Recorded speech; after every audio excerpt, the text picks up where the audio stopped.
یہ نظام متمکن تھا، قرآن کے یہی اصول جو تھے وہی معاشی نظام بنے گئے ہوئے تھے۔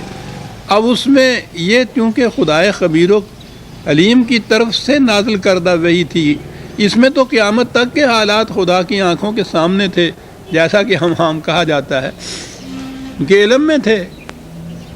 یہ بات کی جو حالت ہے اعراض برتنے کی، گریز کی راہیں نکالنے کی، منہ پھیر لینے کی، مڑ جانے کی، دوسری طرف چلے جانے کی، تولا کے سارے معنی گریز کی راہیں نکالنا، میں عام طور پہ اس کا ترجمہ کیا کرتا ہوں، پھر جانا اپنے اس اصل سے،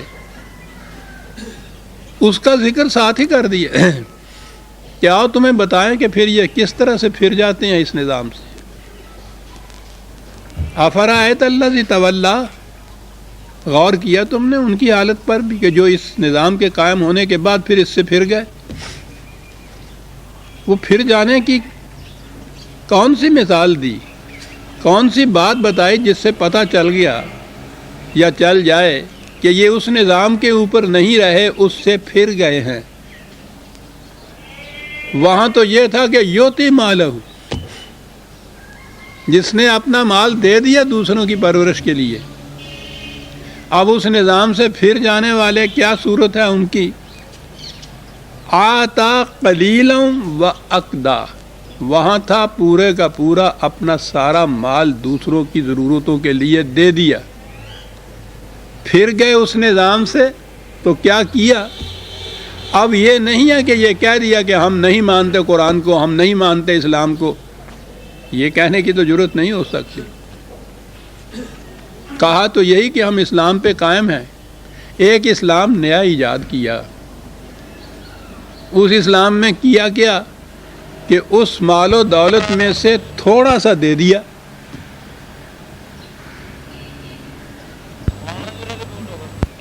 اور اس کے بعد باقی اپنا مال لے کے ایسے ہو گئے جیسے پتھر کی چٹان ہوتی ہے کہ اس میں سے ایک قطرہ بھی پانی کا نہیں نکلتا۔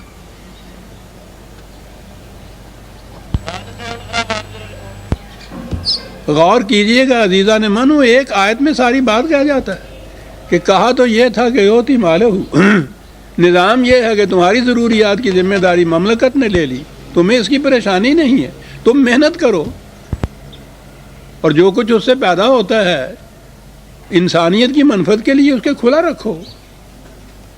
یہ تھا وہ نظام، دے دینا ہے، اس سے ہی انسانی ذات کا تزکیہ ہوتا ہے۔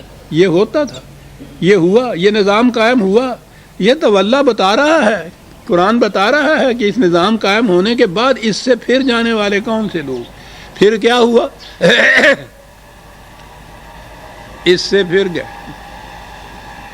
کیا کیفیت ان کی ہو گئی؟ تھوڑا سا دیا، باقی جتنا ہے اس کو سمجھا یہ حلال ہو تو یہ مال ہو گیا، اور پھر بیٹھ گئے ایک پتھر کی طرح، یعنی اس کی ضرورت ہی باقی نہیں کہ کچھ اور دینا ہے، کیونکہ اسی سے مطمئن ہو گئے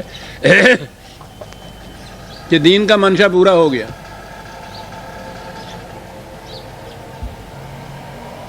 کیا کہنے ہیں قرآن کے اس لفظ تولا کے، ساری تاریخ آ جاتی ہے اس میں عزیزان من ہماری۔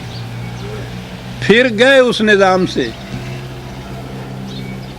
اور ایک نیا نظام قائم کیا، اس میں تھوڑا سا دیا، باقی کے متعلق مطمئن ہو گیا کہ باقی سارا مال حلال و طیب ہو گیا۔ یہ نظام پھر قائم کیا پہلے نظام سے پھر جانے کے بعد۔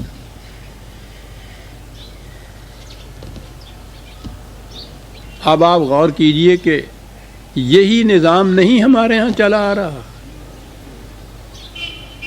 کہ جتنا جی چاہے جمع کرتے رہو، اس میں سے آتا قلیلا، تھوڑا سا اس میں سے دے دو،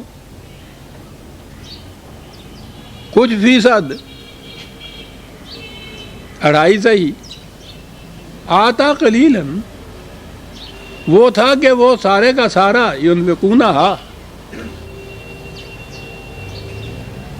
یہاں ہوا آتا قلیلا، تھوڑا سا دیا۔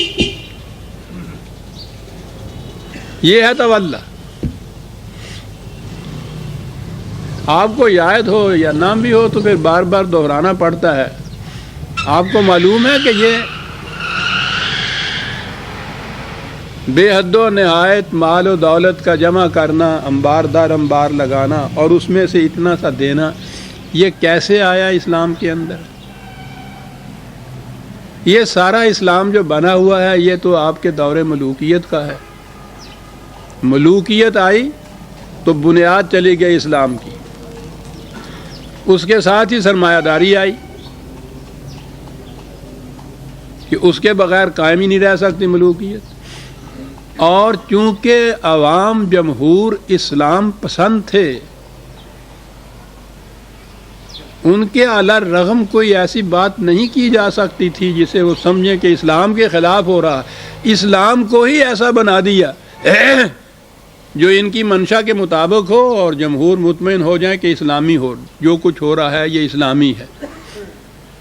یہ انبار در انبار جمع کر کے اس میں سے اتنا سا دے دینا. آپ کو یاد ہوگا کئی مرتبہ یہ روایت بخاری کی آ چکی ہے ہمارے سامنے کہ جب یہ آیت نازل ہوئی، وہ سورہ توبہ کی آیت، الفاظ سامنے لے آؤں، 9/34 والذین یکنزون الذھب والفضة ولا ينفقونها فی سبیل اللہ فبشرهم بعذاب علیم. جو لوگ مال و دولت جمع کرتے رہتے ہیں اور اسے خدا کی راہ میں خرچ کرنے کے لیے کھلا نہیں چھوڑ دیتے، یہ دیکھیے ولا ينفقونها پورے مال کے متعلق یہ ہے، اس میں سے کچھ خرچ کر دیتے ہیں، نہیں ہے، میں سے نہیں آیا ہے، وہ تو اس کی ضمیر بتا رہی ہے پورے کے لیے. فلا ينفقونها. اور آگے جو آیت کا باقی حصہ ہے، یوم یحمى علیہا فی نار جہنم فتقوی بہا ھذا ما کنزتم لانفسکم.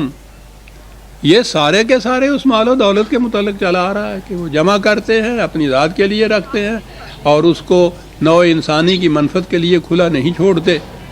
ان کی کیفیت یہ ہے کہ ان کو عذاب علیم کی بشارت دے دو، اور جب یہی مال و دولت کے یہ ٹکڑے چاندی اور سونے کے تپائے جائیں گے جہنم کی آگ میں اور داغا جائے گا ان کے جسموں کو، تو یہ تو سارے کے سارے کے متعلق تھا. اور وہ نظام ایسا ہے جس میں کہہ دیا گیا کہ یسألونک ماذا ینفقون، پوچھتے ہیں آپ سے کہ یہ اپنی کمائی میں سے ہم کتنا دوسروں کے ضرورت کے لیے دے دیں.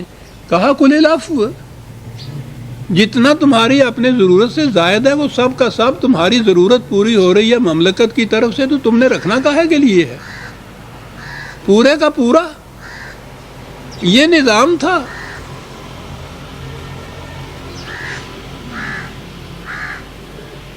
یہ تو اس قدر پریشانیاں اور نجی اور ذاتی تفکرات دور کر دی ہے اور انسان کو پھر چھوڑا کہ بلند مقاصد جو انسانیت کے ہیں اس کے لیے یہ کام کرے. کچھ اپنی روٹی کی فکر نہ اس کو ستا دے، اپنے بال بچوں کی رزق کی فکر ہر وقت نہ اس کے پیچھے لگی رہے، اس سے آزاد کر دیا. عالم روزگار کو آسان بنا دیا، جو غم ملا اسے غم جانا بنا دیا.